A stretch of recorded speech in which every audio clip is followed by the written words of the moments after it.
অনলাইনে জুয়া খেলছেন? তাহলে এবার আপনার জন্য বড় বিপদ।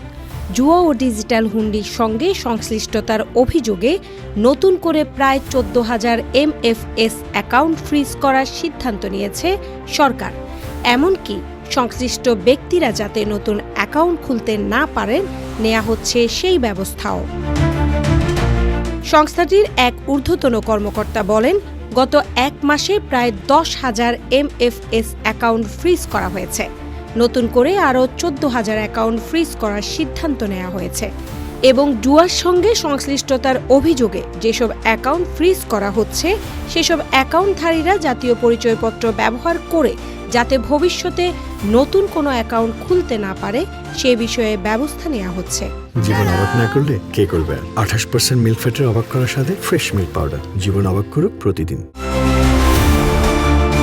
এর আগে গত 25 জুন জাতীয় সংসদে অর্থমন্ত্রী আমিরুল মাহমুদ চৌধুরী জানিয়েছিলেন, অনলাইনে জুয়া ও ডিজিটাল হুন্ডির সঙ্গে সংশ্লিষ্ট প্রায় 50,000 MFS অ্যাকাউন্টে লেনদেন স্থগিত করেছে BFIU।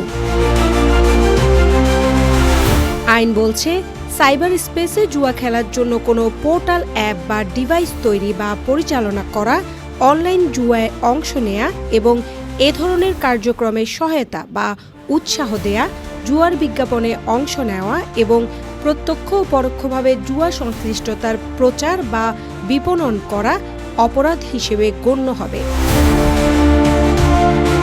অনলাইন জুয়া ও ডিজিটাল হুন্ডির বিরুদ্ধে এমন কঠোর পদক্ষেপের ফলে অবৈধ লেনদেন কতটা নিয়ন্ত্রণে আসে এখন সেটিই দেখার বিষয়। শারমি সুলতানা, নিউজ ডেস্ক, দৈনিক ইনকিলাব।